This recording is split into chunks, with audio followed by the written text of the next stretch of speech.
The Presidencies of the United States is a proud member of the Evergreen Podcast Network.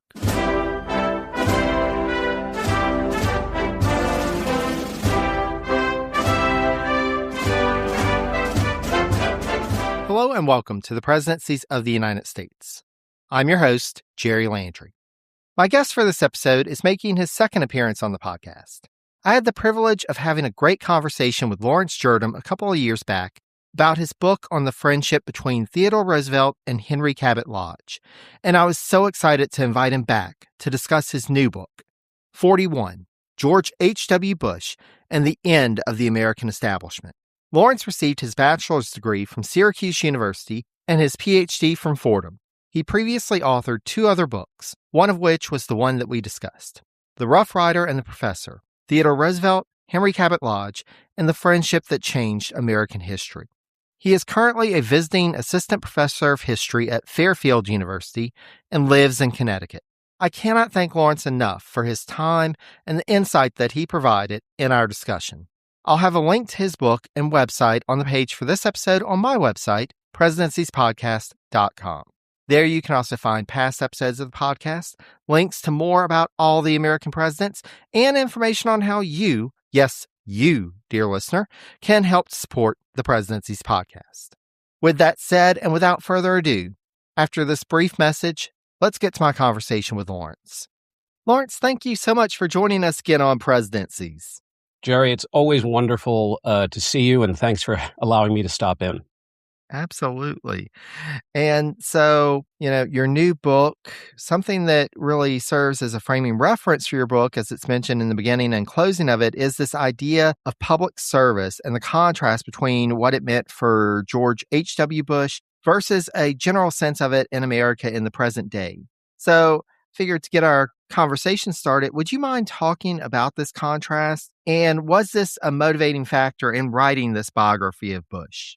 Well, I'll take the last bit of your question first. And, it's interesting. The book emerged from watching President Bush's extraordinary funeral, which we saw in 2018, and listening to the plethora of individuals eulogize the values and experiences that Bush had acquired throughout his life, the humility he displayed, the expertise he possessed and accumulated through all those years of success in business as well as elected and appointed office. And I found myself wondering, where did those qualities that Bush articulated so well, where did they come from? I mean, how were these abilities cultivated? And then how did he utilize them along with all of his other experiences, war and working in the oil fields of Texas? How did he utilize all of those during his presidency? Thinking about your question about service, something that President Bush really, I think, revered. He, I believe, viewed public service in the way that the founders and other leaders, many of whom you talk about on your broadcast, viewed the idea of public service. It was really about competence, about character, and of focusing on accomplishing the greater good, serving as a role model, and articulating certain values that I think all presidents, and I think this applies to President Bush, that would impact the American people. I mean, obviously, a lot of people have talked to me when I've told them about this book. They say, "Oh, this is very, very quaint. This is sort of something. This is a different era that we're living in." And indeed, I think the values are very different in the current era in terms of the kind of folks that we have running and serving in office today. It seems to be that people who are serving in Congress or the Senate or even the presidency in some cases, it's really more about the idea of self, something that was completely in contrary in terms of the Bush's worldview and obviously completely contrary to the way he looked at government service. Absolutely. And that's the thing. It is fascinating. And I know for me in my studies of presidential history to really try and understand these different times and kind of compare them to where we're at today. And I think that you really get in your book to that contrast, but then also, starting to think of where we're at, and is this where we need to be, or is there something that we can learn and glean from this history to bring back to address some of the issues that we're facing in the modern day? I think that's one of the important things about history, is to be able to see what lessons we can learn. Yeah, and I think President Bush very much was about history. I mean, one of the things I loved in doing this book was that President Bush knew everybody. I mean, and he wanted to learn and listen to everyone. I mean, I open up with the funeral of John J. McCloy, who was one of the wise men, and Bush wrote this very heartfelt note that Secretary Baker delivered, talking about all of the energy and action that Mr. McCloy was about, and that's very much what President Bush was about, and the fact that he. When President Bush was serving as ambassador to the UN, he called on all of these former ambassadors or secretary of states and said, "Well, what? Tell me about the UN. What is the role of my job to be? How should I look at it? How should I position myself, or what's the role with the president? And should there be more of a role? Should I be happy that I'm in the cabinet, or is that a problematic position?" And he would read President Creation, Dean Acheson's great memoir about what his experience dealing with the UN was like. So President Bush was all about listening, all about learning, all about sort of trying to get a sense of how to do things the right way. I mean, he was very focused on doing things the right way, the most competent way, the most efficient way, and also trying to have as much fun as he could along the way. Definitely. Definitely. Well, and it's interesting, I think that's something that you really highlight in your book, his personality and what really motivated him. And of course, and you mentioned that history was something that was very important to him, including his own personal history, his family history. And family is definitely a thread that weaves through the life of George H.W. Bush and indeed many members of his family. So, Laurence, I was wanting to see, what traits do you see as carrying through the generations of the Bush family? And did the first President Bush add any new characteristics to the mix that were passed on to future generations? Well, I think it's really interesting because family was President Bush's number one priority. He revered his parents. He revered his siblings. He was inculcated with these incredible qualities by his parents, Senator Prescott and Dorothy Bush.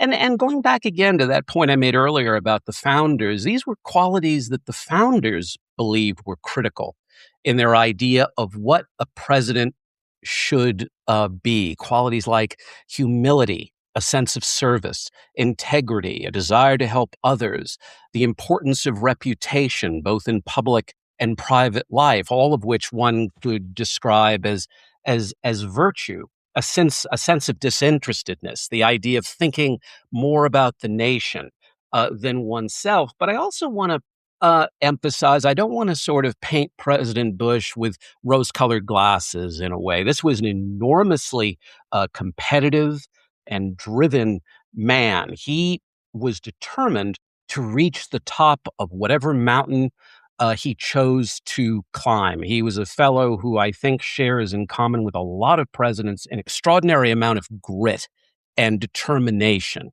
He loved Theodore Roosevelt. And Theodore Roosevelt wrote, as you know, that very famous address, The Strenuous Life. The idea of experiencing and doing something outside one's comfort zone, experiencing that sense of adventure, something that was challenging, something that was physically taxing, intellectually and spiritually rewarding. These were the kind of lives that Bush's father, Prescott Bush, and his maternal and paternal grandfathers had both experienced. And I don't think any of these qualities were new, except for the fact that because Bush became president, because he had such an enormous impact, not only on the nation, but on those who worked for him, that I think that message of the strenuous life, that sense of adventure, really probably impacted a lot of people who were around the president on any given day and time. Absolutely, and that is such an important aspect of him that I don't know that people always get a true sense of until you really start diving into his life, this idea of challenge, of being challenged and of that competitiveness. And, I think you do a good job in your book of highlighting, how that is a strength and when at times it may not have served him quite as well as he would have wished.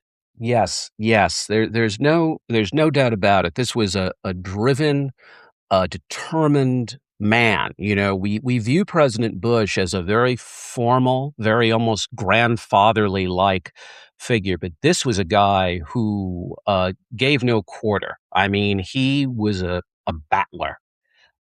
He was a fierce competitor. It didn't matter whether he was on the tennis court.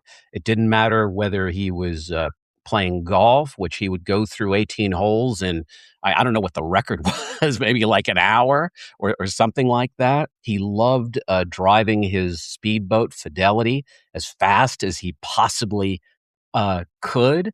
I opened one of the chapters where he jumps out of an airplane, skydives on his, 92nd, 93rd birthday. This was a guy who, despite the fact that he obviously, by the time he got to later in life, he was starting to become frail. He wasn't as vigorous as he once was, but he didn't allow that to stop him.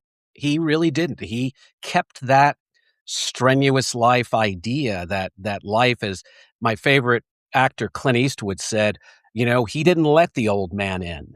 He was determined to be just as vigorous as he could in the time that he had left. But to your point, when Bush was at Andover, he, as I said earlier, just did everything that he possibly could. He was the president of this club, the president of that club. He was captain of the baseball team. He was the most popular fellow on campus. But what ended up happening was that he overexhausted himself. He developed a staph infection. He ended up in a hospital in Boston when he was at Phillips Academy. He had to repeat his junior year, which turned out to be a blessing for him because he really took advantage of it. But, there are a number of examples in regards to that, one of which I don't put in the book is he developed an ulcer during his days in the oil business because he was working so incredibly hard that, at one point, I think he was back in the hospital again because of that. That drive could be overwhelming, and that determination to achieve the pinnacle of success. It was tough, and it took a toll on him at times physically. And it definitely does highlight, and that's something that I've learned and, try and encourage others over the years. It's good to have drive and ambition, but sometimes it can be taken too far. And there are sometimes physical ramifications of that, and Bush definitely highlights that. And I want to go back to because you had mentioned his time in Andover, and though you acknowledge like some of the insular parts of it, as you explain in your book, Bush's time at Phillips Academy growing up was that a pivotal experience in his development. And so I was wanting to see what do you see as the key lasting impacts for Bush from this experience? And do you feel that this was a common experience for graduates of the academy, or was the way it impacted Bush unique to him? Well, I think President Bush, as he admitted on numerous occasions in addresses at Andover, in comments, in interviews, he loved his experience at PA, as it was known. It was an interesting place. Bush was there in the years before the Second World War. This was a period of time when many of those of his class went to these elite prep schools, Andover, Choate, Groton, St. Paul's, etc. But the interesting thing for with Bush and Phillips Academy, and one of the reasons that his parents really liked that school, his father particularly liked the school, is because it was a very much of an egalitarian place. They admitted what the title of a book on the school says is youth from every quarter. They admitted people who were wealthy. They admitted people who were not wealthy. They admitted people of different social and cultural backgrounds. And Prescott Bush thought that was very, very, very important. Early on in Senator Bush's life, he had attended the Columbus Public Schools before he went off to prep school himself, and he said later that it made a big impact on him because he really was able to interact with kids from all walks of life, and he thought that was important for both of his sons to do so. As I said, the years that Bush was at Phillips Academy, it was run by a gentleman by the name of Claude Fuce, and Fuce was a political historian. And one of the things that he decided to do, because he was very unhappy with the climate of the 1920s, he didn't like this kind of cultural liberation and all of these sort of uh, strange shifts in gender, et cetera, gender norms and cultural ideas. And he said, I'm going to really, ship this place up and make it, as formal and as rigorous as I possibly can. And that's really what he did. He really added to the academic rigor of the school. He added courses in science, and most importantly, he added a course in history, which was a survey that all students had to take in their senior year. And I'm not sure if it's still taught today or the format is still taught today, but it was very much of a kind of a revolutionary or innovative course for its time. And the other thing about PA that was so important was those qualities that I talked about earlier that Bush had been inculcated with, those qualities of virtue. Those were really reinforced at Phillips Academy. You do see, and I think we just talked about this, but I'll mention it again, that drive and determination is really a key part of his tenure there. And I talked about how popular he was. If you look at his yearbook picture from Phillips Academy, there's this whole list of all the clubs and organizations that he was a member of. He was enormously popular. But the thing about Bush, and I think this is really a universal trait when we think about education or anything, is you get out of something what you put into it.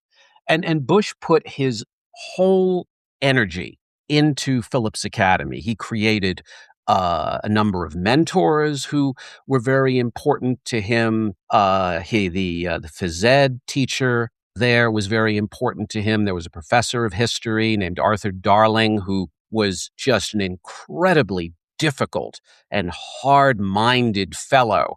But the students absolutely loved him, and Bush loved him as well. He, as I said, loved that experience at PA more so than even his time at Yale. But again, I think while the educational component is really important, because one of the things Bush says about that experience is that you were forced to learn your languages, read War and Peace, learn to think, learn to consider big ideas. But the thing that I think really cemented Bush's love of Andover was that great talent that he had at friendship, that wonderful love and joy that he had with people.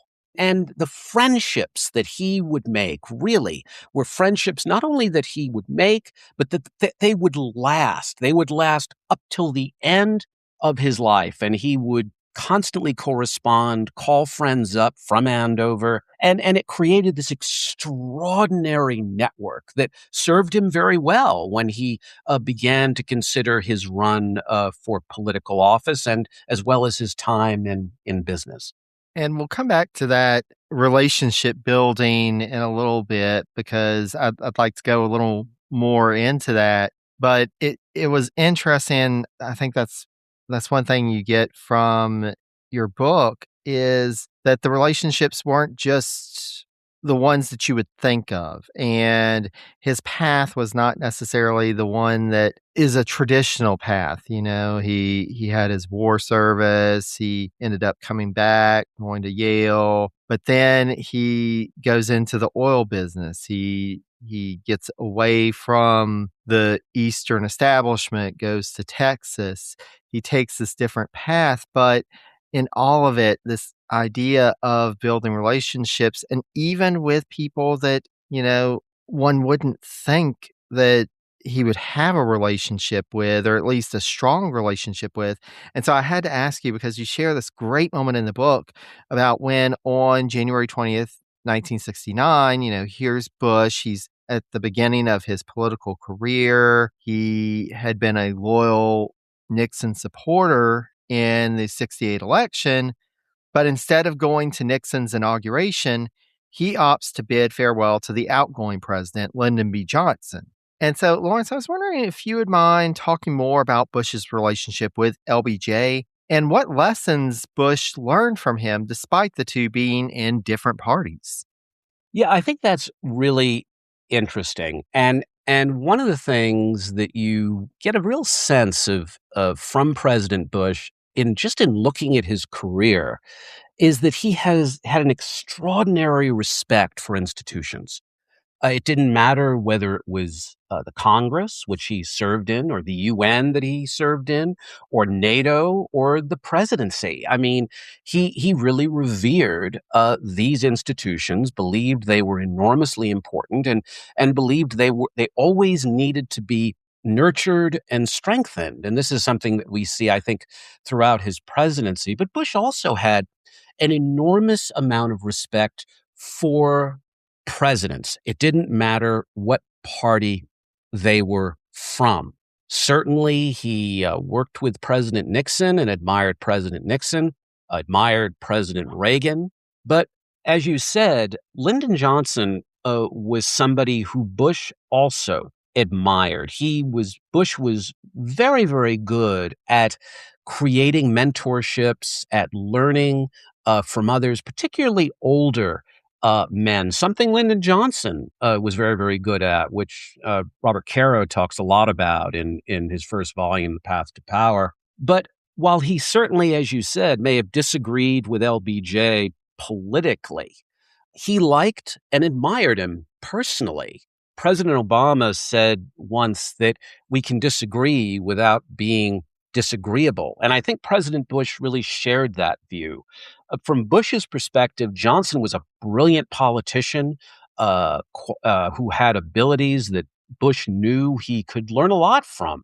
And so making that effort to express his appreciation to LBJ for his contribution to public service led to the development of this relationship that Bush was able to leverage in terms of advice when he was considering running for the Senate for the second time in 1970. And later, when he served as ambassador to the UN, he had a number of conversations with President Johnson about both of these subjects. And for Bush, again, it was the opportunity to listen, learn, cultivating older and more experienced individuals who knew more than he did, and give him a sense of how government and leadership worked.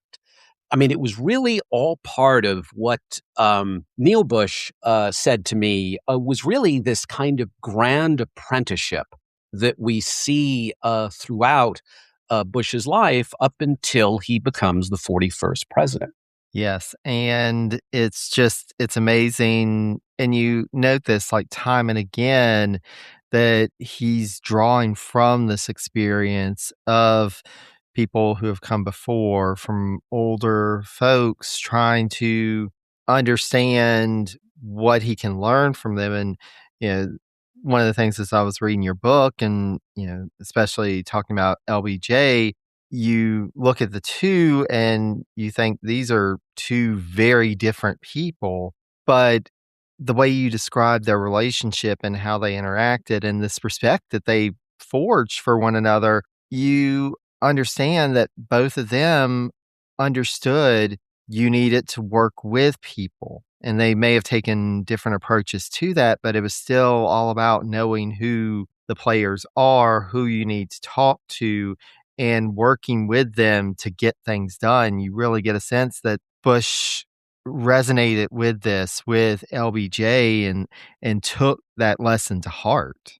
Yeah, I mean, the thing is, yes, certainly, LBJ and Bush were, if you look at them, if you look at their backgrounds, completely different people. But if you kind of delve a little bit deeper, these are both very competitive, very driven guys who had all both gone through a great deal of adversity and struggle, regardless of what it happened to be, and both wanted to reach the top. They both had that fire. They had that grit. Nobody was going to stop them. And they both, I think, perhaps saw that in one another. Or I don't know what Johnson saw in Bush. I know Johnson liked Bush's father very, very much. And I think he appreciated the respect that Bush showing up at Andrews Air Force Base when Lyndon Johnson is leaving after so much promise of that administration and of course so devastated by the Vietnam War. But the fact that President Bush showed up at Andrews, he was the only Republican there. Everybody else was off at, as you said, Richard Nixon's inaugural, and that probably really must have touched a chord in LBJ. You know, just like what a nice thing to do. And Bush even said that. He said, he goes, Johnson had been very nice to me, been very nice to my supporters or my constituents, because Bush was a congressman from Houston at that particular time. And he just, if you were a nice person, Bush appreciated that. He was not somebody who was held grudges or anything like that. He was very congenial, and he loved people. That's the thing I think that we have to really understand about President Bush. He once said, you can't do this job, and he was talking about the UN, but I think he might as well have been talking about politics, if you don't like people. And George Bush loved people. And kind of zooming out from this particular relationship and kind of opening it up again, because you stress the importance of relationship building in both Bush's approach to domestic policy and international relations. So, what do you believe made this a successful strategy for him? And were there times in his career where this approach didn't work as he would have wished? Yeah, well, again, I think so much of this comes down to his love and interest in people, or what was referred to as his kind of unique personal diplomacy, something that he used over and over again. And Bush, in certain ways, is very reminiscent of Franklin Roosevelt. Roosevelt loved conversation. He loved good times. He loved to laugh. He loved kind of being around interesting people. I think George Bush was very much like that, both in the domestic realm and in the arena of foreign policy. Robert Gates, who served as the aide to Brent Scowcroft and then later as Bush's central director of Central Intelligence, said that Bush just loved picking up the phone. In that respect, he was a lot like Lyndon Johnson too. Loved calling people, checking in to see how they were doing, just chit-chatting, even if it was, talking about the family, talking about how was your weekend. And that gave people a real sense of comfort with him. Like, oh, President Bush is calling. You really got the sense that Bush was your friend, that he was someone who was concerned about you, enjoyed hearing how you were doing. And so when he called you up, if it was something regarding government or something in regards, as we might say, in terms of the Gulf War, or something like with King Fahd, who Bush had known when he was CIA director, and said, hey, we're going to have to position some troops on your soil. Are you okay with that? And I promise they won't be there any longer than necessary. Fahd knew it was Bush. He knew he could trust him. And so it made the process a lot easier. On the domestic front, because Bush had been in Congress, he kept his locker in the House gym, even when he was president. And he would go up there to work out. And when he was in Congress, he did that a lot, and he created all of these relationships with Democrats who he worked with later on. Same thing with somebody like Dan Rostenkowski, who would subsequently lead the budget committee in terms of Congress. Bush had known him a long time. And when he went to him and he said, I think, can you give me a year before you ask for a tax raise? I would really appreciate it. And Rostenkowski, he did. So there was the positives on that side. On the negatives, certain times it just didn't work. And I think if we look at our own time and the very kind of polarized world that we live in, we really start to see that. Really, we could sort of say it began with the Goldwater era in the mid '60s, but we really see it, I think, during the budget negotiations with Bush and his decision to raise taxes. I think Bush did everything he could to try to work with Republicans, but I think there was that. Bush referred to Newt Gingrich and his friend Congressman Weber as idealistic or very passionate, and I think that passion perhaps didn't always allow reason to fit in, and I think that kind of did a disservice to President Bush and his kind of attempt to do that personal diplomacy in terms of the budget bill. On the foreign policy side, I also don't think it worked terribly well in terms of China, in terms of things like the Tiananmen Square incident. Again, I think when you're dealing with people who are more ideological than pragmatic, kind of individual charm is not that successful. And I think President Bush was sort of caught between a rock and a hard place. Because China was such an important geopolitical element in the world, and obviously still is. But Bush was not, even though he spent a good deal, a little bit of time in China, he was not somebody who was schooled particularly well in Chinese culture. He didn't speak the language. He wasn't as inculcated in Chinese history or language, et cetera, as his ambassador, James Lilly, would be. And so I think it was difficult for him to use that personal style. He was able to, because he did know Deng Xiaoping from his time as our sort of envoy to China. He was able to let them allow Brent Scowcroft to come to China for a visit, but in the end, he just understood, and this is the pragmatic George Bush that we see so much in the book, that China was just too important. We could not afford to alienate them, and even though he did put some sanctions on them, they were very light. And in the end, he sort of was willing to say, well, we'll just have to let this go and try to continue to work with them as time moves on. So sometimes charm works and diplomacy works, and sometimes it doesn't.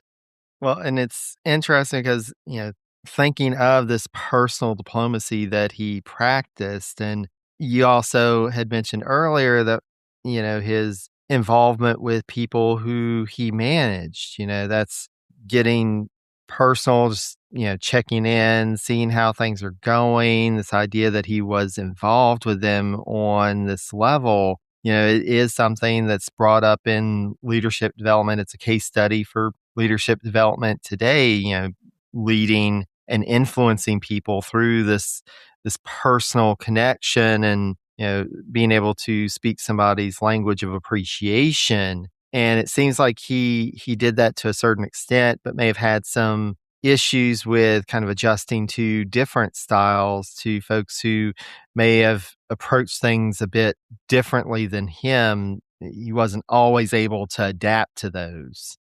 Yeah, and the other problem was that Bush, even though he was a politician, and of course he was president, which was the most visible job that one could have, he had this kind of internal conflict of how much to sort of promote himself, promote his ideas, to promote his policies. He didn't love doing that. It wasn't something that he was good at. It wasn't something that he was comfortable doing. There's that story that is often repeated of about how difficult it was to write speeches for George Bush, and how, if you put I on that page, he would inevitably cross it out because he didn't like talking about himself. He gave a speech one time, I think, and his mother called him and said, "George, you're talking about yourself again." And so I think that was always a bit of a kind of something that was problematic for him. Going back to the tax issue, one of the individuals who worked with him said, Ronald Reagan raised taxes a bunch of times, and yet that's not something we really hear about frequently. I mean, certainly you read about it if you read any, conventional Reagan biography, but in terms of Republican lore, you don't hear about that. Bush raised taxes once, and it's the thing that defined his presidency. But the fact of the matter was, Ronald Reagan understood, because of his time in Hollywood, because of his time at GE, he understood how to sell something. He obviously was a great orator. He understood how to sell an idea to the American people. When Bush announced that he was going to raise taxes, I think he issued a press release. He wouldn't talk about it. It just was something that became more and more awkward. And that was because Bush he was very self-effacing and very humble, but in this particular case, it didn't serve him well. He just was not someone who enjoyed promoting his own policies. There's that great story where he would get up and he would give a speech and he would literally thank everybody who was involved in preparing it. So it was something like 15 minutes before he would get to the actual content of what he was talking about. He didn't want the siren put on when he was riding in his motorcade. He didn't want to be on television too frequently because he didn't want to bother people.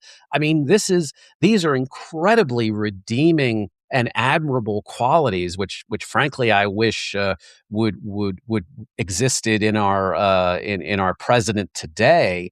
But the fact of the matter is, it's not going to serve you well when you have to run for reelection, and that's one of the things I think that led to his unfortunate defeat.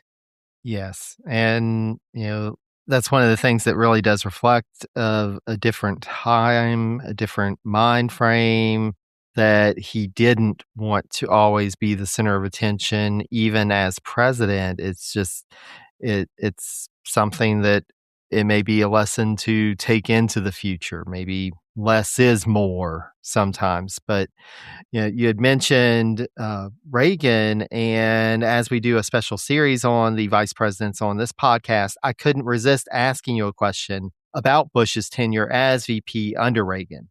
Because as you point out in your book, Laurence, Reagan and Bush were two very different people. And so I was wanting to get a sense, what do you think Bush learned from Reagan during his time as VP? And how do you think that it influenced his approach to the presidency when he actually assumed office in 1989 versus where he had been during his first campaign for the presidential nomination?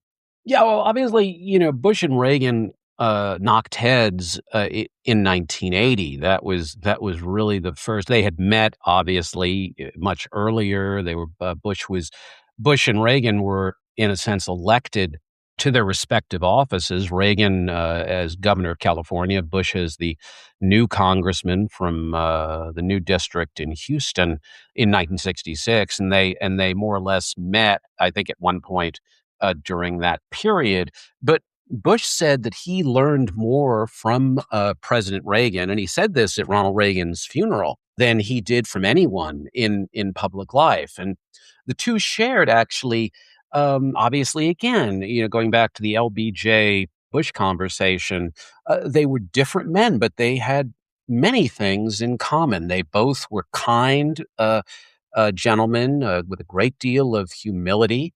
I'll tell you one story that I is not in the book, but I read elsewhere. Reagan was in the hospital recovering from his gunshot wound in 1981, and he went to the bathroom and he knocked a cup of water over. And I think the nurse subsequently may have heard the cup fall over and came into the room and opened the door, and there was Ronald Reagan on his hands and knees drying that wet spot on the floor. It's exactly the kind of thing that President Bush probably would have done. Bush was amazed at Reagan in a lot of different ways. I think he was amazed at his oratory.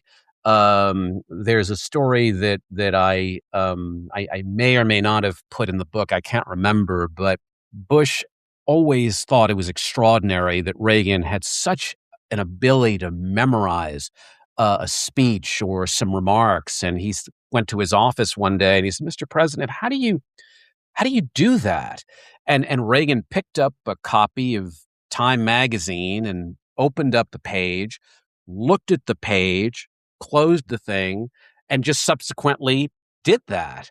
He did the same thing when I was writing my in my book, Paving the Way for Reagan, where his Stuart Spencer, his political advisor, when he was running for governor of California, was sitting in the back of a meeting hall and looking at human events because Spencer was a liberal Republican who had worked for Nelson Rockefeller, wasn't someone who was used to the this sort of far right publication. And he happened to listen to Reagan, thinking that he was giving his stump speech, and knowing that he'd heard this speech dozens of times before, Spencer decided he'd read Human Events. And he opened up an article, and suddenly in the back of his ear, he heard Reagan quoting that article from Human Events. So this was something that Reagan was remarkably good at. The other thing that Reagan was really great at, which impressed President Bush, was his ability to negotiate. We know Reagan as this very congenial, very convivial fellow, but I think as Chris Matthews described Reagan, he said, if you kind of punched him, this apparent very soft dude, beneath that was this steel armor, you know. And Reagan was somebody who was a very, very hard negotiator, and Bush learned from that. He loved the idea, I think, and this is an old Reagan phrase, where Reagan would say something to the effect, "Look, if I can get 70% of something, I'll go back and I'll try to get the rest later on." Neither man, as I said, held grudges, but during the 1980 campaign, it was a fierce campaign. Both guys were really competitive. Both guys said a lot of things to the other that were not complimentary. Bush called Reagan old, obviously used that phrase, voodoo economics. Reagan thought Bush was a lightweight, thought he was not serious, didn't have the gravitas to be president. But when the election was over, everything just kind of went away. And Bush wrote Reagan this letter where he said, "Mr. President, I will do nothing to embarrass you. You won't see me quoted in Evans and Novak or any of these other newspaper columns." And the other thing is, Bush was also a really critical part of the administration. We always go back to, if we think about somebody like Franklin Roosevelt and Harry Truman, and Roosevelt completely excluded Truman from everything, to the point that Truman didn't even know about the atomic bomb, really, when Roosevelt died. And Reagan included Bush in everything, every major meeting, every document Bush was CC'd on, and they had lunch together every week. And this was something, this tradition of, whether it's document sharing, whether it was meetings, whether it was lunches, all of which carried over to Bush's relationship with Dan Quayle. The final point I want to make about this is in terms of management. Now, we know that Reagan was a great delegator. Obviously, with Iran-Contra, that was in a way a delegator to a fault. It was something that hurt him in the end. But and Bush was very wary of this idea of delegating too much authority. Bush believed that the devil was in the details. He loved digging into the minutia of whether it was intelligence estimates, whether it was foreign policy documents. He loved the data and the knowledge. But I learned this from Bush's chief of staff when he was vice president, Craig Fuller, that Fuller went to him and said, Mr. Vice President, one of the things that President Reagan does do is that he really controls his schedule so that on any given day, if he's dealing with a particular issue, those are the people that he's going to be meeting with who reflect whatever that particular piece of business was for that day. And Bush started doing that. And Fuller said to me that he really thinks that he learned that from Ronald Reagan. And it is so interesting because you really do get a sense of, as we talked about earlier, as you said, his respect for the office, for the presidency, for the president. While he was VP, you had mentioned in the book, even when President Reagan had been shot, was incapacitated for a time, and Bush was having to step in, he still wouldn't sit in Reagan's seat because Mm-hmm. that was the president's seat. You really get a sense of the amount of respect and how serious he took it. And it's just amazing to see that. Yeah, President Bush had a tremendous sense of comportment. He really understood what his role was, what his job was, that he was not president of the United States, that he was serving at the pleasure of Ronald Reagan. And he really admired and loved President Reagan. He thought he was a wonderful, wonderful man, and he didn't want to do anything to irritate him or alienate him. And he certainly didn't want to do anything to alienate Mrs. Reagan, who obviously was a very formidable figure in her own right. The other thing that President Bush admired about President Reagan, and something he tried to do in his own presidency and during his own life, was he constantly tried to remain optimistic and upbeat and laugh as much and joke as much as he could. Reagan had a great sense of humor. So did Bush. They loved telling kind of off-color jokes to one another, and I think that kind of brought them together. And when it was came time, or it was in 1984, and there was a question of whether President Reagan would or would not run again, someone reached out to President Bush, one of his intimates in New Hampshire, and said, "Well, maybe you should think about getting going." And Bush said, "There's no way I'm going to do that. I admire the president. I'm not going to do anything to irritate him. I'm perfectly happy where I am." And Bush was a loyal figure. Now, again, that was problematic too. Again, if we go back to Iran Contra, Bush was not willing to do anything to make Reagan look bad. Loyalty was enormously important, and perhaps he did himself no favors by not really coming clean about what he knew about the arms for hostages deal, which is something that came back to haunt him in the '88 campaign, though it didn't. It was not any kind of significant problem, but that loyalty and that ability to be a trusting friend, trusting ally was enormously important to him, and he was not willing to forego that, or forego that sense of trust, which he knew was very important between a president and a vice president. Definitely. And, as we know, he won that '88 campaign. He went on to become president. And again, in bringing together his administration, you get the sense of just how serious he took it, how deliberate he approached it. So I was wanting to see in bringing together his administration, do you feel Bush drew more strongly from the example of Eisenhower rather than Reagan with his approach to this process, given, as you mentioned, Ike's lasting impact on Bush? And do you feel that Bush's approach was successful? Well, it's interesting. First of all, Bush idolized Eisenhower. Both men were very similar. They were both humble. They both valued experience, hard work. They were self-effacing. Eisenhower and Bush, I would argue, would try to be above the fray.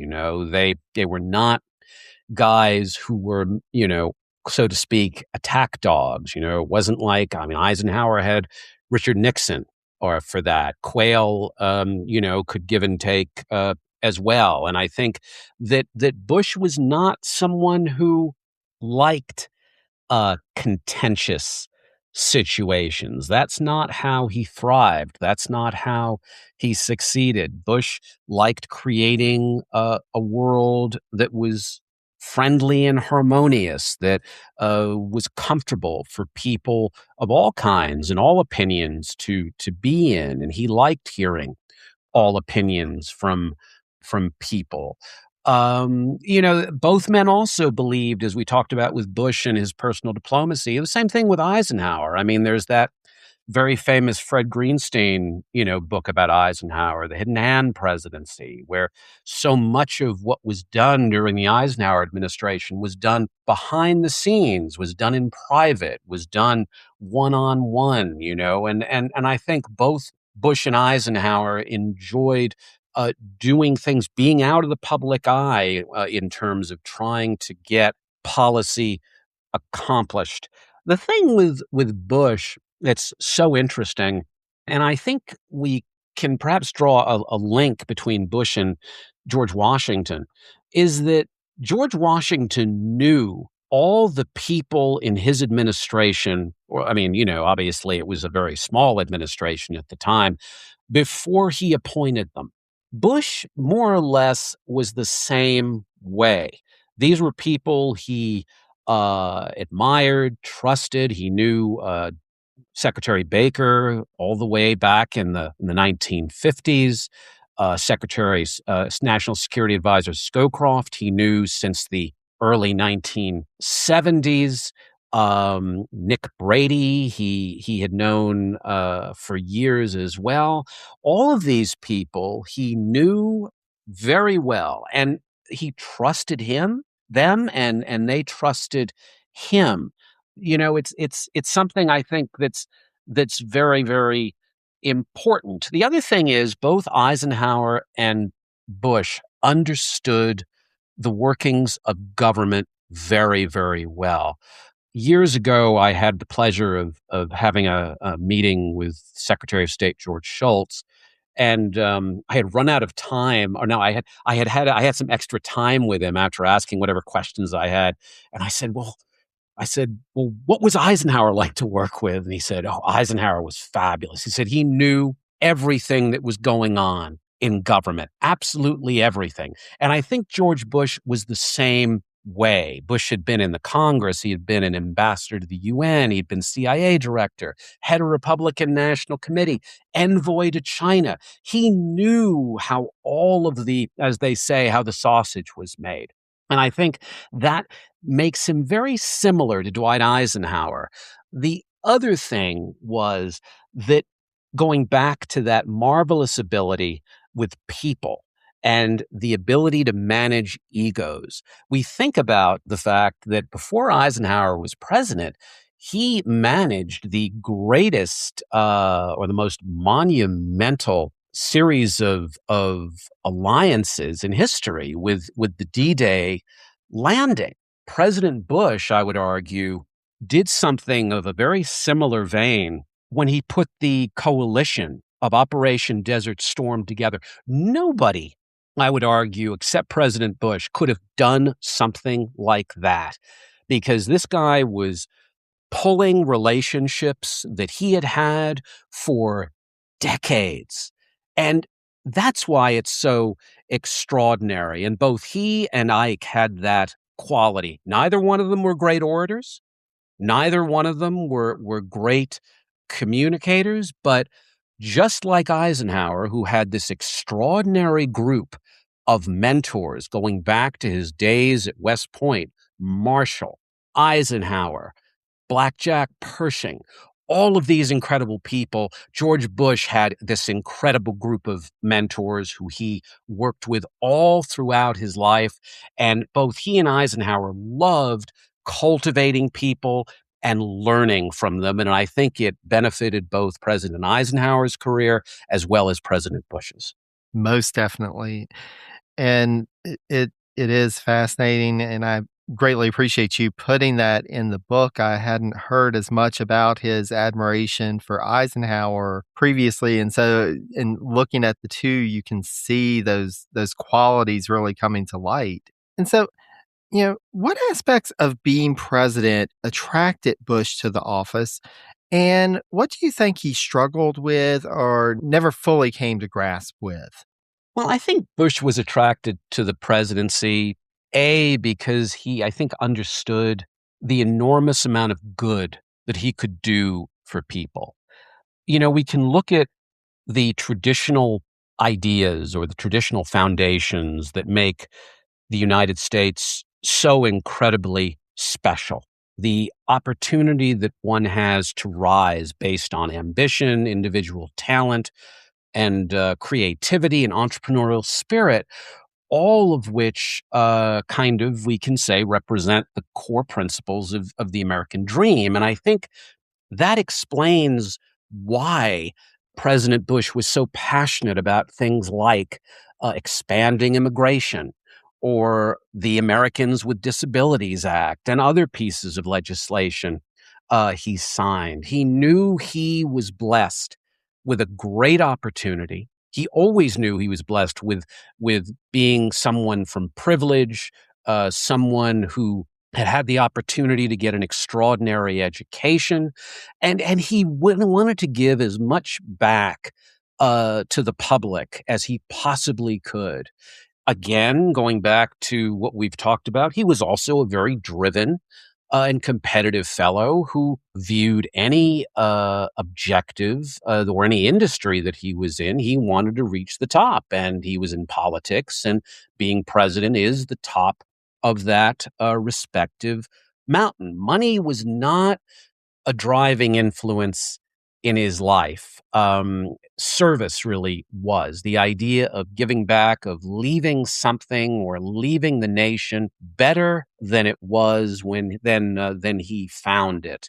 But he also liked the idea of exercising power.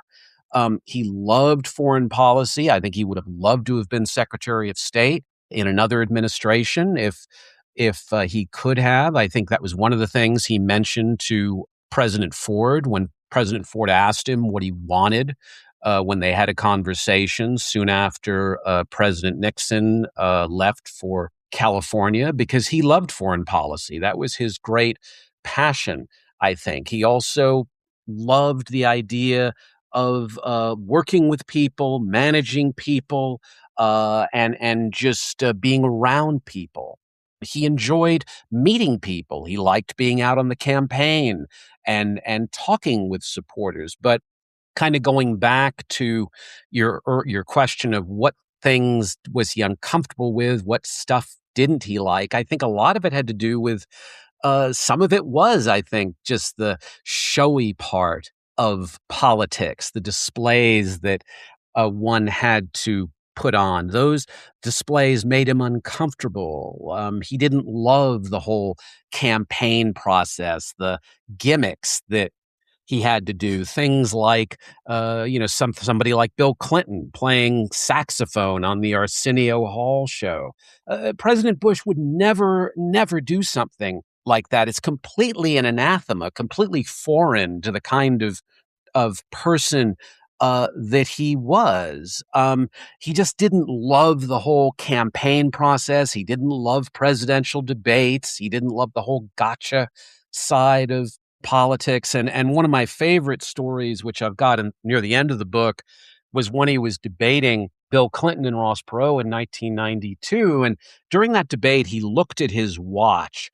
And years later, when he went on an interview program with Jim Lehrer on PBS, and Mr. Lehrer asked him, "What were you thinking about, Mr. President, when you were looking at your watch?" And Bush simply said, without even thinking about it, he said all he was thinking about was enduring 2 more or 10 more minutes of this crap, and he was out of there.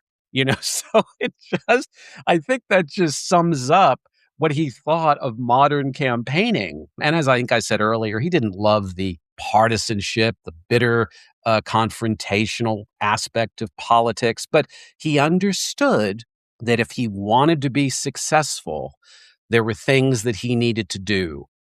He may not have liked it, but he was willing to do anything that was necessary to win. And I don't think that's something that we should take lightly, because I think that was a big, big, big part of who he was. We talked about his refusal to promote policies. It drove his staff crazy, particularly, as I think mentioned earlier, about the budget. And it's so funny, right? Because as I said earlier, the president is the most powerful man in the world. If he sneezes, there's going to be a front page story on it in the New York Times. But President Bush just hated that idea that he was the center of attention. And I think that was something that he really always struggled with. Oh, very much so. Very much so. And it's interesting because, and again, like thinking of his legacy, and you mentioned this earlier, it doesn't get that much attention, but I was very glad that you did highlight that a key part of his legacy was the passage of the Americans with Disabilities Act.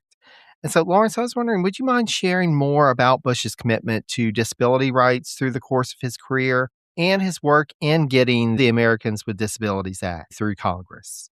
Well, it's interesting that you mention that, because I wrote an op-ed. Was an op-ed I wrote in the New York Times that was published a couple of weeks ago on this subject, and it was interesting because Bush, within his family, extended family, and sort of initial family, had experience with individuals who've had disabilities. His older brother Prescott had an eye condition that prevented him from fighting in the Second World War. He had his uncle was a prominent surgeon, but had to retire because of polio. Neil Bush was someone who struggled with dyslexia. Obviously, the great loss of his life was the loss of his daughter Robin, who passed away from leukemia. And so there were moments where he had personal encounters with disability, but in terms of his public life, it was not something that really had ever been raised until he was in the Reagan administration, and Reagan had charged him with doing something, I think, that was the equivalent of what we saw with Doge in the Trump administration, which was essentially figuring out ways to cut government and government spending. And there were a couple of pieces of programs that dealt with the disabled in terms of education, and another policy as well. And when word got out that these policies were going to be cut, there was an enormous uproar from members of the disability community and disability advocates. And there was a massive letter writing, phone calling campaign that went on. Bush actually had meetings with several members of the disability community. And after realizing that these programs were not about people using government as a crutch to get along, but actually fulfilling the goals that existed within the Declaration of Independence, life, liberty, and the pursuit of happiness, Bush realized that these programs served a valuable purpose in liberating a lot of people who were able to live independent lives because of them. And so subsequently, Reagan, who gave a speech, I think a couple of years later, in regards to disability, said that viewed it the same way that Bush did. So basically, we all want to achieve our dreams. We all want to be able to rise, as based on ability and talent. And so once those policies were renewed, Bush decided that he was going to really focus on disability reform and disability policy when he became president. And I would argue that with the Americans with Disabilities Act, which came out of Bush's famous 1988 convention speech, where he said the disabled have been off to the side and not included in our society. Well, that's not going to happen anymore.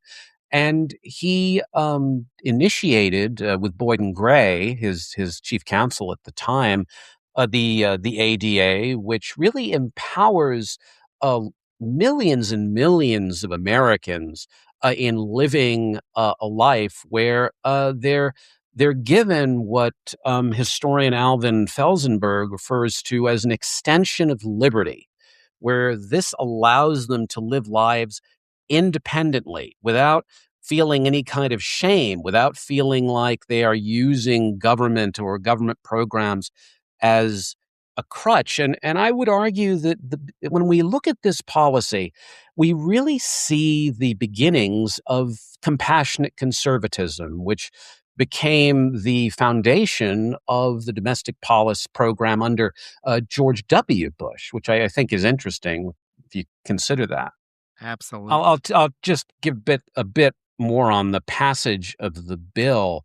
Obviously, President Bush, throughout his whole tenure in office, was dealing with a Democratic Congress, and he was able to work with the Congress in passing the bill, primarily because so many prominent members on the Democratic side had disability within their own family, whether it was Edward Kennedy, who had disabilities in terms of his various children, other congressmen who had relatives with epilepsy or had epilepsy themselves, or Senator Dole, who had been injured in World War II and had lost the use of one of his arms. So this resonated very deeply with people in Congress, and that was the reason I think it was so successful, and why President Bush was so revered and still is for passing that piece of legislation. Well, and it really does make a difference when you have that personal connection to know what this impact is going to be. And so it was interesting to read, that did come into play. And I imagine in his conversations with folks trying to lobby the bill that did come up. Yes, yes. I think I think it was something that people related to. I think it was something that affected large numbers of Americans. We all sort of hear about, oh, this goes on in Washington. The public's not going to care about this. It's something that's within Washington centric, but this is something that affects millions of Americans every day. And the fact that the ADA is exactly the kind of thing I think George Bush wanted to do as president. We talk about the Republican Party today as the party that really uh, views government with suspicion. And I think Bush understood, just like Eisenhower did, that government does not always have to be viewed as the enemy if it's used precisely and properly. It can be very beneficial to a lot of people, and I think this is what the ADA was really all about. Most definitely. Well, and as we wrap up our conversation, I wanted to ask what new insights you gained in your research of George H.W. Bush for this biography, and what do you feel is the key takeaway for readers about his legacy? Well, I think the research is always interesting because, you've had so many great writers and historians and academics on your program, and I'm sure whenever you dive into a project, you never quite know what you're going to find. And the thing that I really enjoyed, I think, in terms of just the research was not only reading Bush's correspondence, because this was a man who really enjoyed writing. One of the things I think that he did was I think he viewed writing as very therapeutic because when you read whether it's his UN journals, whether it's his journals when he was an envoy to China, his journal when he was at the Republican National Committee, all of these writings are very, very insightful. He had a wonderful way of capturing the individual that he was writing about, and you get a very clear sense of what that person was like, the good points and the bad points they had. And I think when uh, President Bush would get irritated or flustered or people would get under his skin, he would sit down and he would just write about them. And without kind of going off there and yelling at somebody, he could just metaphorically yell at them as he was writing. Discovered that in a lot of different documents. I mean, we see in his UN document and his China document his dislike but respect for Henry Kissinger, his great view that Kissinger is a really brilliant guy with a ton of knowledge, but that he's enormously insecure. He's a micromanager. He can be dictatorial. Which Bush thought was completely contrary to if you want to get the best out of somebody, you don't intimidate them, you don't make them feel small, you empower them, you give them confidence, you give them the opportunity to be free in terms of communicating what they know and what they believe. You also see that loyalty, that intense loyalty, particularly towards President Nixon. Bush was one of the last people to tell Nixon that he needed to resign. There's a wonderful letter in my book from Senator Donald Regal, who recently passed away, telling Bush that he really needs to be careful about Watergate, about the people that he's involving himself with, that in Regal's view, people like Haldeman, Ehrlichman, others, even President Nixon could end up going to jail, that Bush could get caught up in this. He needed to figure out a way to get away from it, away from it. And Bush just would not believe that Nixon was responsible or accountable in any of this stuff until he heard some of these tapes, particularly the smoking gun tapes. So you really get a sense of that loyalty. You really get a sense of that insightful ability to look at somebody and see what they're about. And I guess what you I took away from President Bush was just the enormous respect he had for family, for people, for institutions, the great love that he had for the United States, the great love that he had for his country. And as you said, that just because you take a different path doesn't necessarily mean that you won't reach whatever you might call it, the unreachable star or the top of the mountain. And I think George Bush was really someone who represented the American idea. Well, I can't think of a better sentiment to leave our conversation on. It's so amazing. And for our listeners, the book is 41, George H.W. Bush and the End of the American Establishment.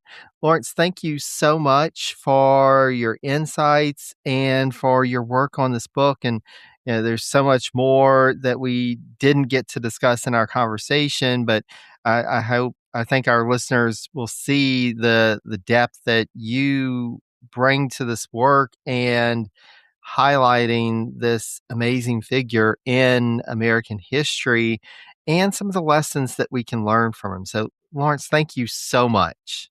Thanks for letting me come in. It was wonderful to be with you. Always a pleasure to talk with you. Thank you so much again to Laurence Jurdem for his time and the insight that he provided in our conversation on his new book, 41, George H.W. Bush and the End of the American Establishment. Naturally, there is so much more from his research that we didn't get a chance to touch on in our discussion, so I highly recommend picking up a copy of his book. I'll have a link to it, as well as a link to Laurence's website to learn more about his other works on the page for this episode on my website, presidenciespodcast.com. I'll also include a link to our previous discussion on his other book, The Rough Rider and the Professor, Theodore Roosevelt, Henry Cabot Lodge, and the Friendship That Changed American History. If you haven't checked out that episode yet, it provides great insight on TR and politics around the turn of the 20th century. Special thanks to our patrons for all their support to help the work of this little podcast that could to keep going and growing. If you'd like to support the Presidency's podcast for as little as $1 a month and get access to an ad-free feed, as well as special patron-exclusive episodes, just go to patreon.com/presidencies and sign up. If you would rather not make an ongoing commitment, there are other ways to support. I have a research wish list available at tinyurl.com/presidentiespodcast with books identified that will help to prepare for upcoming episodes. I recently had a supporter send me some books, but as it didn't have a name associated with it, I can't thank you directly unless you send me a DM. But please know that I'm so appreciative for them and they're already coming in handy. Word of mouth is still the most effective marketing out there, even in the 21st century. So please share information about the podcast on social media or with friends and loved ones who love history. You can also leave a rating and review on Apple Podcasts, Spotify, Podchaser, or anywhere else with that capability. I just had a great discussion recently via comments on Spotify with a listener about the legacy of Thomas Jefferson, and I love being able to interact with listeners. So thank you so much for reaching out. As always, please feel free to reach out with any questions or comments via email at presidenciespodcast@gmail.com. You can also connect with me on social media if you're not already. I'm available on Facebook, Blue Sky, and Mastodon as Presidencies, on the formerly known as Twitter at Presidencies89, and on Instagram and Threads as Presidencies Podcast. Last, but certainly not least, I thank you so much for listening. Until next time, stay safe and healthy, be kind to one another, and take care, dear friends.